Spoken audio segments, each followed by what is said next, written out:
Roach. It'd taken quite a while for an understanding to grow between them, for mutual fear to dissipate and an unsteady trust to build. But after many weeks of squeals and scuttles, they'd reached.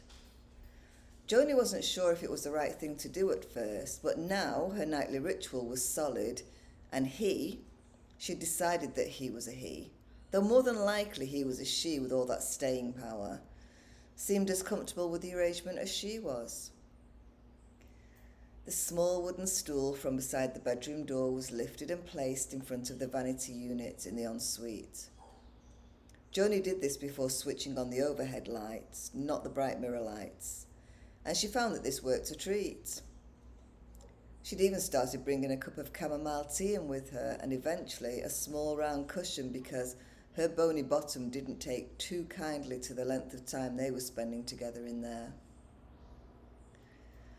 Joni wasn't partial to sweet treats herself, but a little bit of research on the Google had encouraged her to add a packet of biscuits to her weekly shopping list.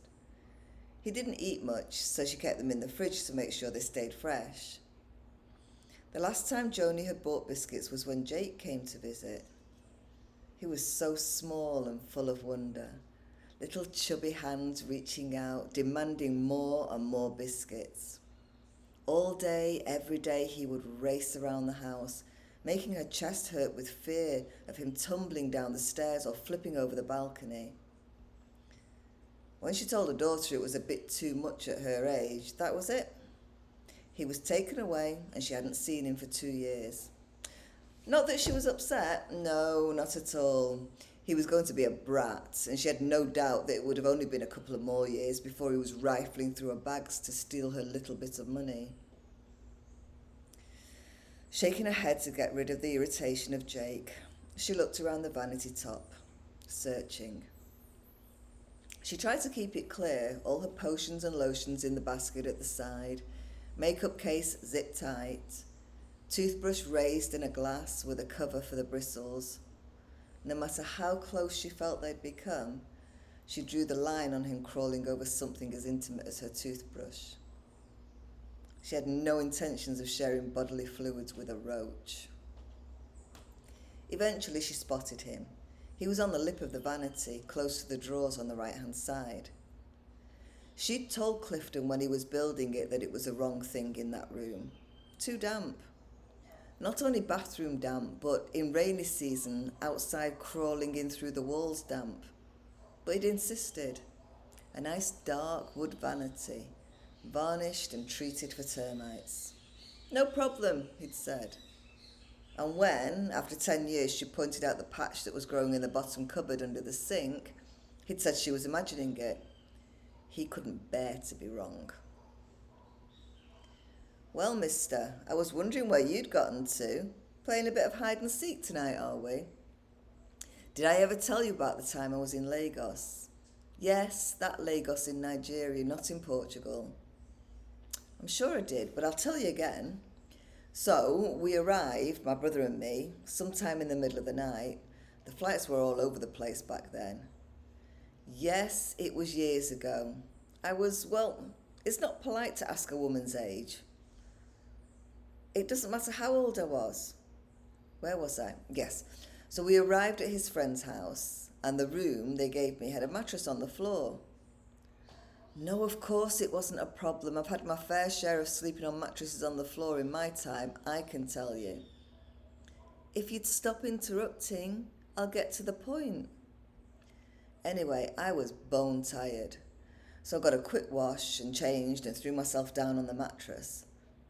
Then I realised I had to get up and turn the light off. Well, as I was about to get up, this brown thing rolled across the floor like a marble, right up to my mattress, and then disappeared. I looked around and couldn't see it anywhere. My brother popped his head in and asked if I wanted anything, and when I told him about the brown marble, he started laughing. Sister, he said, it's just a cockroach. Yeah, you can laugh, but it would have given you a run for your money, I'm telling you. It rolled quick, and disappeared. Do you think I was going to turn the lights off after that? Not a chance. Well, in my mind, if there was one that was brave enough to come out in the light, Imagine what was waiting for the dark. It didn't matter that they wouldn't bother me, it was the thought of it, especially with the speed on them. I remember my granny telling me how the basement flat she lived in down Manchester was so damp that when she got in from work at night in the winter, she'd switch the light on and the whole wall would be covered. All of it. Writhing around with roaches as big as size 10 shoes, according to her. So, when you grow up with those kinds of stories, it makes you consider your life in those kinds of situations. And I wasn't turning that light off for anything. Didn't make any difference though, because NEPA, that was the energy company, switched off the electric anyway, so I slept in the dark. But I didn't know about it until the next morning, so it didn't worry me. Joni chuckled at the memory. She'd been so scared of everything when she was young. It's a surprise that she got as far as she did in life. She gently reached into the basket for her face cleanser. She'd switched from using the wash cleanser because running the tap made him disappear. Tonight he'd stayed and listened to her story with just a few twitches of his front legs. Probably because it was about his fellow roaches. Joni was under no illusion that she was that interesting. She squeezed the bottle of cleanser and caught the drips on a cotton ball. Starting at her eyes, she wiped from the outside corner in. Apparently that stopped the skin being stretched and causing premature wrinkles. But Joni found it just bunched the loose skin up to her nose and she had to stretch it back out again. She wore a touch of makeup every day. No need to let herself go because she couldn't get out of the house. She had concealer for the shadows under her eyes, and she'd stopped wearing waterproof mascara a long time ago. It was a bastard to get off. So even though she would smudge the normal one, it was better than feeling she had to drag out her eyelashes to get it off at the end of the day. Roach was clearly feeling brave because he had climbed up from the lip of the vanity and was taking a leisurely stroll to the sink. Joni stopped what she was doing, one eye clean, the other still made up. She took a biscuit from her pocket and crumbled a little bit of it beside the sink. She'd never actually seen him eating and hoped that he would tonight. She imagined his little front arms reaching out and him picking up some crumbs and nibbling on them. He probably had a tiny little tongue to lick the bits that got stuck around his mouth. When he didn't do anything, she went back to her routine. There was a time, when all I had to eat for nearly 10 days was tomatoes. Imagine that. Well, I know you wouldn't like them, but I didn't have a choice. No, I wasn't in prison. What kind of question is that? Do I look like someone who's been to prison? It didn't sound like a joke. Anyway, I was driving across Europe on my own, and not just Europe, I was driving the Silk Road. I know you don't know what it is, but I can tell you if you give me a minute. She pursed her lips while she cleansed the cheeks of the blushes she'd worn. Squeezing out a little more cleanser, she finished her routine with her forehead, jawline, and neck. I was doing it for a dare. Kind of a dare. I was a bit flighty in those days.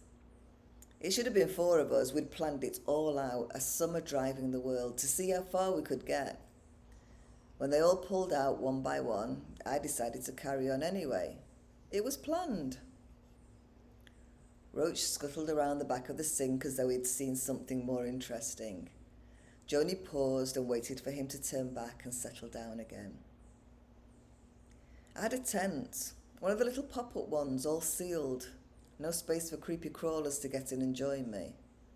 Well, yes, I know that would have kept you out too, but I didn't know you then, and that was kind of the point of the tent.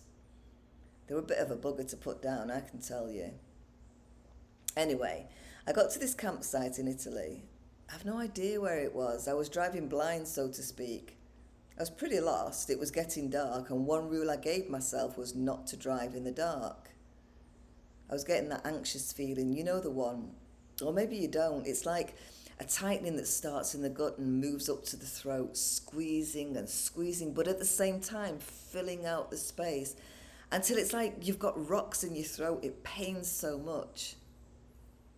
If it was that easy, nobody would choose to feel like that. Don't be rude. Anyway, I found a campsite and threw my tent out. I only had that and a small canister with a kettle, some coffee and my tomatoes.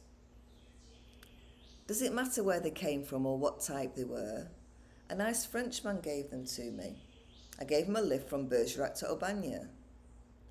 Yes, I know that's not English. Why would it be when it's in France? Not everything translates. Joni was getting slightly irritated with all the interruptions.